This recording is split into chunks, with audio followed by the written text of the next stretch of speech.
बहुत स्वागत है भूपेंद्र जी आपका टीवी9 के मंच पे। और इससे पहले कि इस सेशन की शुरुआत हो, एक बार जोरदार तालियों के साथ स्वागत करते हैं केंद्रीय मंत्री भूपेंद्र जी का। और देखिए, इस सेशन का नाम है अब की बार 400 पार, और 400 की बातें बहुत हो रही हैं।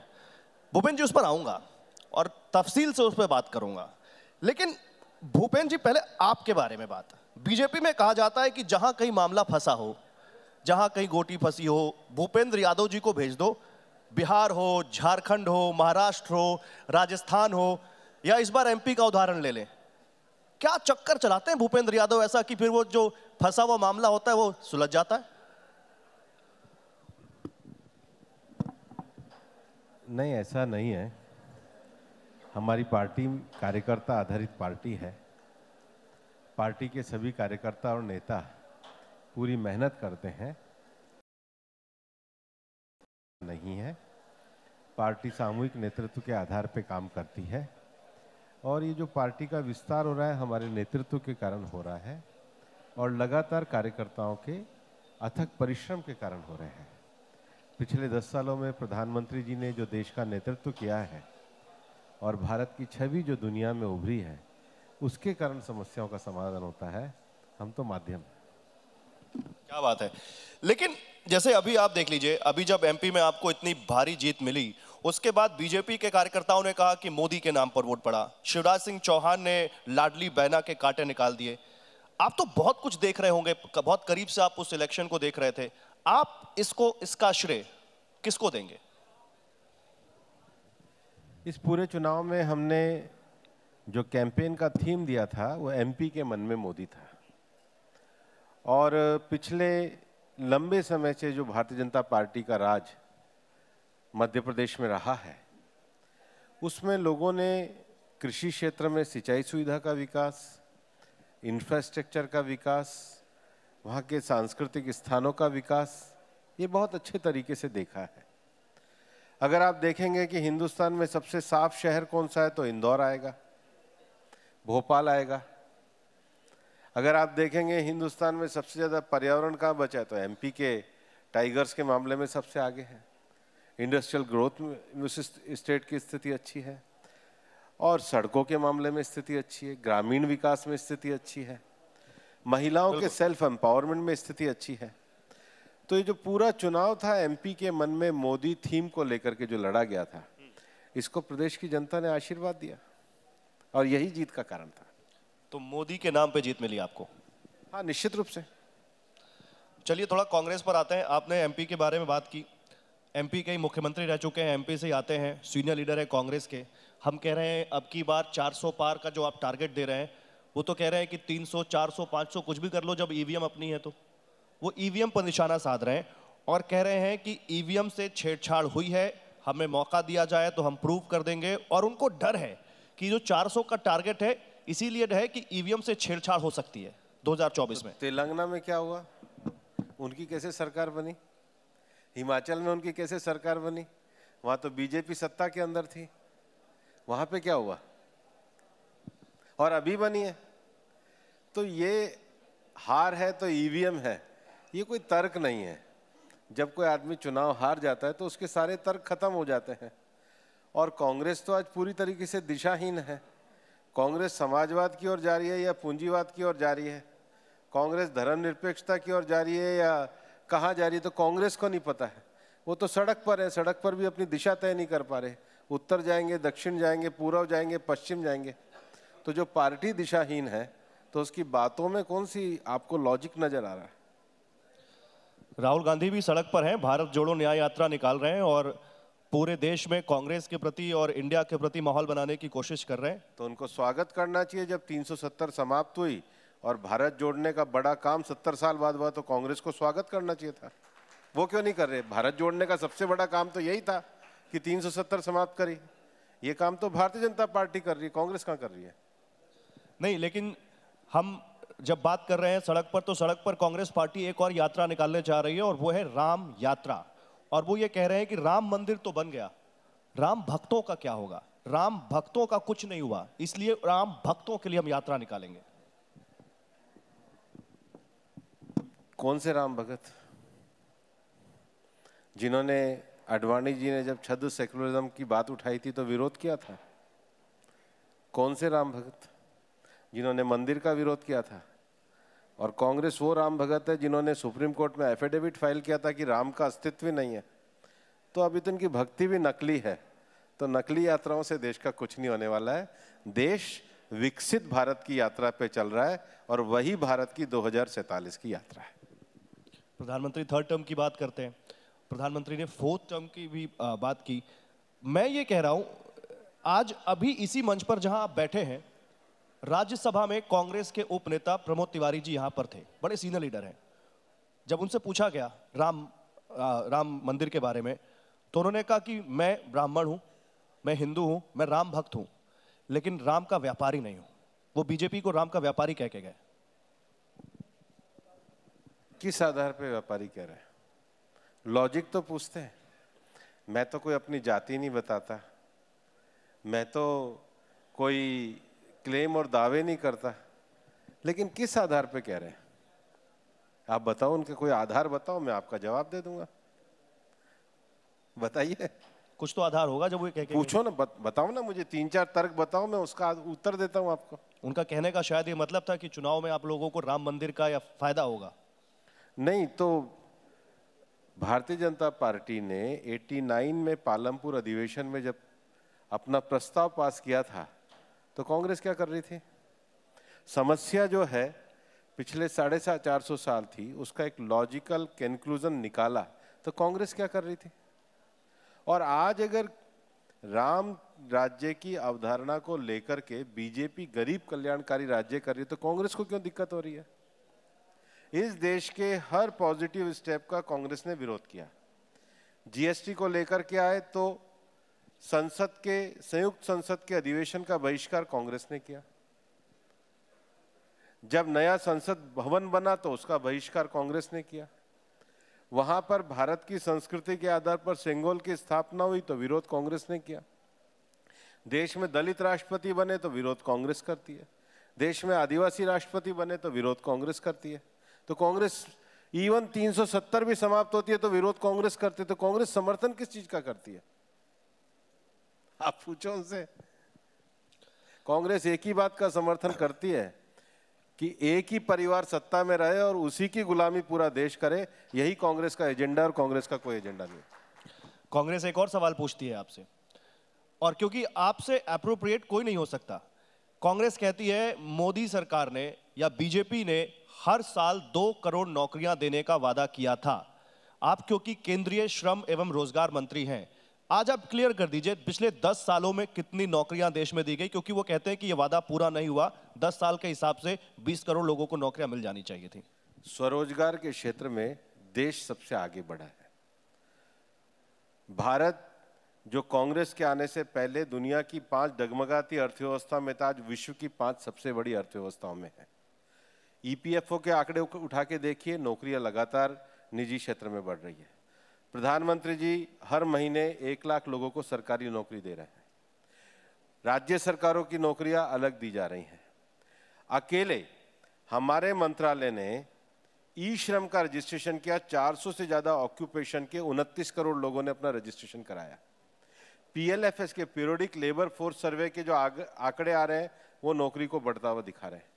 देश के ग्रोथ के आंकड़े आ रहे हैं वो विकास को बढ़ता हुआ दिखा रहे हैं। जीडीपी के आंकड़े आ रहे हैं, उसमें हिंदुस्तान की अर्थव्यवस्था बढ़ती हुई दिखाई दे रही है। सबको बढ़ते हुए दिखाई दे रहे हैं, कांग्रेस को नहीं दिखाई दे रहे। उसके लिए उन्हीं से पूछो कि उन्होंने चश्मा कौन सा लगा रखा है। भूपेंद्र यादव जी को क्या लगता है क्यों नहीं दिखाई दे रहा उनको? उनसे पूछो।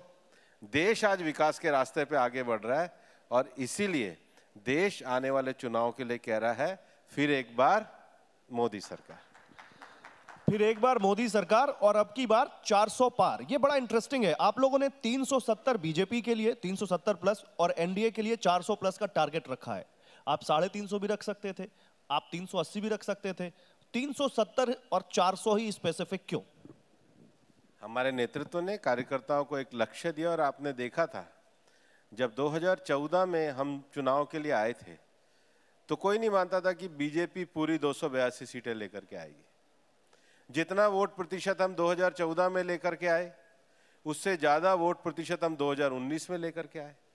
अब जब 10 साल में लोगों ने ये देखा है कि भारतीय जनता पार्टी ने देश को एक स्थायित्व वाली, मजबूत और सशक्त सरकार दी है, और आज देश ने इस हकीकत को स्वीकार किया है कि हिंदुस्तान दुनिया की 5वीं बड़ी अर्थव्यवस्था बन रहा है, तो भारत अपने आत्मविश्वास के लिए और विकसित भारत बनने के लिए आने वाले चुनाव में प्रधानमंत्री नरेंद्र मोदी जी के नेतृत्व में 400 पार के लक्ष्य के लिए मजबूत भारत के लिए वोट देने वाला है।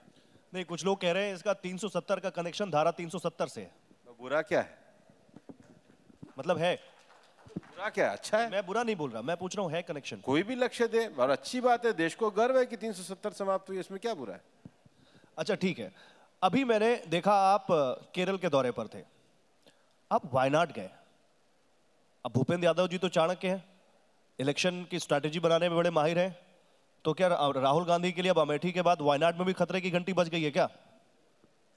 किसी के भी खतरे की घंटी उसके अपने लक्षणों से बजती है, किसी के दूसरे के बजाने से नहीं बजती।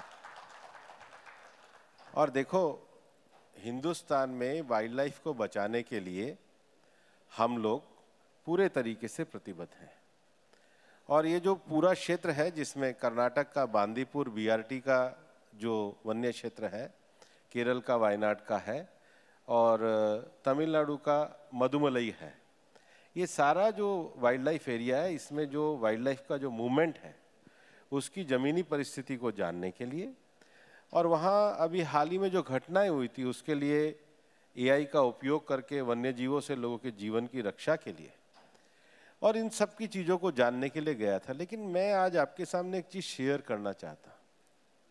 मैं एक परिवार में गया जहाँ ये दुर्घटना हुई। वो बच्ची कोई 10-11 साल की होगी। मेरे से पहले कांग्रेस के लोग गए या कर्नाटक के लोग गए। उस बच्ची ने एक बड़ी भावुक बात करी। उसने कहा, देखो, ना मैं यहाँ कर्नाटक सरकार की बात कर रही हूँ, ना मैं केरल सरकार की बात कर रही हूँ, आप दिल्ली से आए हो, मैं भी ये जानती हूँ कि अगर मुझे किसी पे विश्वास है तो वो मुझे मोदी जी के ऊपर विश्वास है। ये स्थिति आज देश की है। राहुल गांधी के संसदीय क्षेत्र में एक बच्ची ने आपसे कहा। हाँ, और ये मेरे को बड़ा भावुक करने वाला मेरे लिए विषय था, और उसके मतलब ईसाई परिवार की वो बच्ची थी, परिवार भी वहाँ पे उपस्थित था। लेकिन लोगों को लगता है कि प्रधानमंत्री नरेंद्र मोदी हैं तो उनका देश, उनका भविष्य, भारत की आकांक्षा सुरक्षित है। ये दक्षिण में चलने वाली आवाज है, और इसलिए 400 पार का लक्ष्य बहुत बड़ा लक्ष्य नहीं है, इसको हम इस चुनाव में प्राप्त करेंगे। आपने मुझे मेरे अगले सवाल का क्यों दे दिया। 400 पार अगर करना है तो दक्षिण का किला भेदना होगा, और कर्नाटक छोड़ के बीजेपी के लिए दक्षिण अभी भी एक टफ कॉर्नर है। दक्षिण में इस बार क्या स्ट्रैटेजी है आपकी? दक्षिण में बीजेपी तमिलनाडु, केरल या दूसरे राज्यों में कैसे वो जो नो एंट्री का बोर्ड लगा है या जैसे बहुत कम आपका वहां पे, उसको कैसे हटाएंगे? ये बात हमारे को नॉर्थ ईस्ट के लिए भी कहा करते थे। आज त्रिपुरा में भी बीजेपी की सरकार है, आज मणिपुर में भी बीजेपी की सरकार है, आज अरुणाचल में भी बीजेपी की सरकार है, आज मेघालय में भी हमारे पार्टनर की सरकार है, आज नागालैंड में भी हमारे पार्टनर की सरकार है, आज सिक्किम में भी हमारी सरकार है, आज आसाम में भी हमारी सरकार है। तो ये तो नॉर्थ ईस्ट के लिए भी कहा करते थे। बीजेपी सबका साथ, सबका विकास, सबका प्रयास, तो उत्तर से लेके दक्षिण तक, पूर्व से लेके पश्चिम तक सभी जगह जाने वाली है, और सभी जगह जाकर के हम 400 पार के लक्ष्य को प्राप्त करने वाले हैं। क्या बात है, बड़ा अच्छा लग रहा है आपको कॉन्फिडेंस देख के। लेकिन एक कॉन्फिडेंस आपके विरोधियों में भी है, इंडिया गठबंधन। और इंडिया गठबंधन पहले तो लग रहा था कि ट्रैक से उतर रहा है, लेकिन अब वो ट्रैक पर आना शुरू हो चुका है। धीरे धीरे उनकी सीटें भी बढ़ रही हैं, धीरे धीरे सीट शेयरिंग भी हो रही है। खतरा मानते हैं, और मानते हैं कि इंडिया गठबंधन आप लोगों के लिए इस चुनाव में कोई बड़ी चुनौती देगा? कौन से ट्रैक पे चल रहा है? पंजाब में उनकी गाड़ी उतर गई, जम्मू में उनकी गाड़ी नहीं चल रही, बिहार में उनकी पटरी से गाड़ी पे पटरी नहीं है, बंगाल में वो चल नहीं पा रहे, नॉर्थ ईस्ट में वो बिखर के चले गए। कहाँ पे चल रहे हैं आपको ही दिख रहा होगा। आप, मुझे लग रहा है कुछ आप ज़्यादा, उनसे ज़्यादा आशान्वित आप मुझे ज़्यादा लग रहे हैं। वो खुद ही अपने विश्वास में नहीं है, आप इतनी क्यों आशा रख रहे हैं? नहीं, मैं आशान्वित नहीं हूं, मैं तो फैक्ट बता रहा हूं, क्योंकि सीट शेयरिंग हो गई। आज दिल्ली में आम आदमी पार्टी ने बाकायदा टिकट भी अनाउंस कर दिया। बिहार में सीट शेयरिंग हो गई? नहीं, बिहार में तो नीतीश कुमार आपके पास आ गए। बंगाल में सीट शेयरिंग हो गई? बंगाल में लोग कह रहे हैं बातचीत चल रही है शायद। पंजाब में सीट शेयरिंग हो गई? जम्मू कश्मीर में सीट शेयरिंग हो गई? कहाँ सीट शेयरिंग हो गई? जहाँ नहीं है वहां पे सीट शेयरिंग है, जहां पर है वहां पे सीट शेयरिंग नहीं है। सीट शेयरिंग मतलब जिसके पास सीट है वो उनसे शेयर कर रहा है क्या? जिसके पास नहीं है वो सब शेयर कर रहे हैं, पर जिनके पास है वो तो उनसे कोई शेयर नहीं कर रहा है। आप कह रहे हैं उनकी गाड़ी ट्रैक पर नहीं है, और वो मालूम है क्या कह रहे हैं भूपेन जी? मालूम ही होगा, आपने तो देखा ही होगा। वो कह रहे हैं कि बीजेपी इंडिया गठबंधन से घबरा गई है, डर गई है, इसलिए इंडिया गठबंधन को उसने तोड़ना शुरू कर दिया है। हम क्यों तोड़ेंगे? आप एक बात देखिए, हम 2047 के विकसित भारत की बात कर रहे हैं, वहां से क्या आ रहा है? हम 2047 में दुनिया की तीसरी सबसे बड़ी अर्थव्यवस्था बनाने की बात कर रहे हैं, वहां से क्या आ रहा है? हम वुमेन डेवलपमेंट की बात कर रहे हैं, वुमेन लेड डेवलपमेंट भारत की, वहां से क्या आ रहा है? हम सब जगह पर पूरे भारत में इंफ्रास्ट्रक्चर को बढ़ाने की बात कर रहे हैं, वहां पे क्या आ रहा है? हम देश में नई जातियां, मतलब गरीब, अन्नदाता, युवा और नारी शक्ति, इसके विकास की बात कर रहे हैं। हम एक पूरे पॉजिटिव एजेंडे को लेकर पूरे देश में चल रहे हैं, और देश का जो माहौल, मैंने आपको अभी केरल के बच्ची का उदाहरण दिया है, देश का माहौल इस समय पॉजिटिव एजेंडे पर जाकर के विकसित भारत बनाने का है, भारत को बांटने का नहीं है। देखिए, जब मैं ये बात कर रहा हूं तो अभी आरजेडी के और कांग्रेस के 3 विधायक बिहार में बीजेपी में शामिल हुए, तो ये आप तोड़ते नहीं है, तो ये कौन सा मैग्नेट है जो आपकी तरफ लोग खींचे चले आते हैं? देखिए, मैंने बिहार में लंबे समय तक देखा है, लोग आरजेडी से भयभीत ही रहते हैं। आरजेडी हो चाहे कोई पार्टी हो, ये कुल मिलाकर के परिवार की विरासत के आधार पर चलने वाली पार्टी है। ना तो ये कोई राजनीतिक आंदोलन है, ना ये किसी का भला करने वाली पार्टियां हैं। ये पार्टी केवल और केवल राजनीति में नए सामंतवाद को खड़ा कर रही है। देश के लोकतंत्र के लिए इन पार्टियों का हारना और इन पार्टियों का समाप्त होना बहुत आवश्यक है। लेकिन कोई तो कारण होगा, कोई तो मैग्नेट होगा, कोई तो बूटी होगी जो लोगों को बीजेपी में जुड़ने का लगाव होगा। बीजेपी का नेतृत्व, बीजेपी के नेतृत्व की गवर्नेंस, बीजेपी की गवर्नेंस की ट्रांसपेरेंसी, और ट्रांसपेरेंसी के द्वारा देश का होने वाला विकास। मुझे लगता है ये एक इतना बेहतर कॉम्बिनेशन है जो लोगों के मन में विश्वास दिलाता है कि भारत के लोकतंत्र को और भारत को आगे बढ़ाना है तो भारतीय जनता पार्टी को आगे बढ़ाना है। आप कह रहे हैं बीजेपी का नेतृत्व, और बिल्कुल ऐसा ही हो सकता है, लेकिन विरोधी इस मैग्नेट का नाम ईडी बताते हैं। विरोधी कहते हैं ईडी लगा देती है बीजेपी। आम आदमी पार्टी तो ये कह रही है कि अरविंद केजरीवाल पर इतना दबाव है कि इंडिया गठबंधन छोड़ दे, ईडी का प्रेशर है हमारे ऊपर। कई बार प्रेस कॉन्फ्रेंस कर चुके हैं। देखिए, अगर कोई भी एजेंसी किसी भी व्यक्ति को बुलाती है तो कानून की सम्मान करने वाला व्यक्ति तो देश के कानून के सामने उपस्थित होता है, न्याय का शासन करने वाला व्यक्ति न्यायालय के सामने उपस्थित होता है। जो दोनों जगह से अनुपस्थित हैं, जो दोनों जगह से गायब हैं, जो कानून का पालन नहीं कर रहे, वो लोगों को किस प्रकार की नैतिकता की बात करने की आदत है? उनसे पूछिए, क्यों नहीं अपीयर होते, क्यों नहीं पेश होते जब कानून के द्वारा आपको बुलाया जाता है? तो क्यों बहाने लिए जाते हैं? वो कहते हैं राजनीति से प्रेरित है समन। हमने तो लिखित जवाब दे दिया, तो जाकर के लेकिन कहते ईडी मानती राजनीति नहीं। से प्रेरित है, कौन मना करेगा? चलो ये बयान दे दो, देते क्यों नहीं है? ऐसे देश का कोई भी कानून, कोई भी व्यक्ति अगर कानून अपने हाथ में लेने लग जाएगा और अपने हिसाब से न्यायालय को चलाने लग जाएगा तो ऐसे तो नहीं चल सकता। सबको मानना पड़ेगा। रूल ऑफ लॉ तो पूरे देश में है, और जो कानून बनाए तो संसद ने पास किए, कोई हमने अपने घर से थोड़ी बना दी। संसद के कानून से पास होकर के जो संस्थाएं बनती हैं उनको सबको जवाब देना चाहिए। यही तरीका है, रूल ऑफ लॉ इसी को ही कहते हैं। ठीक है, राजनीति संभावनाओं का खेल है और आपसे बेहतर कौन जानता है। अगर उद्धव ठाकरे एनडीए में लौटना चाहे तो उनका स्वागत है? नहीं, अभी तो हम पूरे तरीके से प्रधानमंत्री नरेंद्र मोदी जी के नेतृत्व में एनडीए के 400 के लक्ष्य को लेकर के चल रहे हैं, और निश्चित रूप से 400 सीटें हम जीतेंगे। बाकी संभावनाओं का जवाब देने के लिए मैं यहाँ नहीं बैठा हूँ, फैक्ट्स का जवाब आपको जरूर दे दूंगा। लेकिन भूपेंद्र जी, एक आरोप जो बीजेपी पर विपक्ष लगाता है, वो कहते हैं हमारे कार्यकर्ताओं को भड़काते हैं, जमीन पर मेहनत बीजेपी के कार्यकर्ता करते हैं, चुनाव वो जिताते हैं, लेकिन कई बार उन्हें कुछ मिलता नहीं है। महाराष्ट्र में शिंदे मुख्यमंत्री बन गए, बिहार में नीतीश कुमार बन गए। भारतीय जनता पार्टी का लक्ष्य देश को आगे बढ़ाने का है। हमारी तो 3 पीढ़ियों को भी कुछ नहीं मिला तो भी हम भाजपा को लेकर के लगे रहे। जब कोई नहीं कहता था राम मंदिर बनेगा तब भी हमारे कार्यकर्ता लगे। जब कोई नहीं कहता था कि धारा 370 समाप्त होगी तब बीजेपी के पहले संस्थापक अध्यक्ष डॉक्टर श्यामा प्रसाद मुखर्जी का बलिदान हुआ। भारतीय जनता पार्टी एक मिशन को लेकर के काम करती है। हमारा कार्यकर्ता मिशन के साथ जूझने वाला कार्यकर्ता है और हमारा नेतृत्व मिशन को पूरा करने के संकल्प वाला नेतृत्व है। तो संकल्प वाला नेतृत्व और जूझने वाला कार्यकर्ता, ये भाजपा की विशेषता है। क्या बात है। इसी नोट पर जोरदार तालियां हो जाए केंद्रीय मंत्री भूपेंद्र यादव जी के लिए। सर, बहुत बहुत आपका शुक्रगुजार हैं हम, बहुत बहुत शुक्रिया आपका, आपने कीमती वक्त हमें दिया और आपसे गुजारिश है कि कृपया आप स्टेज पर रहें। Thank you so much, Gaurav. Thank you, sir. May I please request you to be here in the stage for a minute because अब मैं अनुरोध करूंगी पूनावाला फिनकॉर्प के एमडी अभय सर से कि वो मंच पर आएं और भूपेंद्र यादव जी को सम्मानित करें। जोरदार तालियां।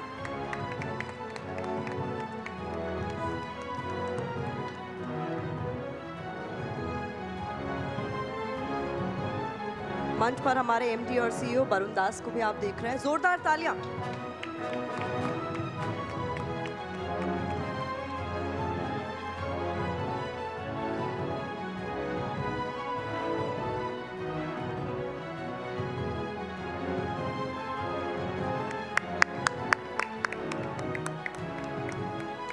Thank you so much, sir.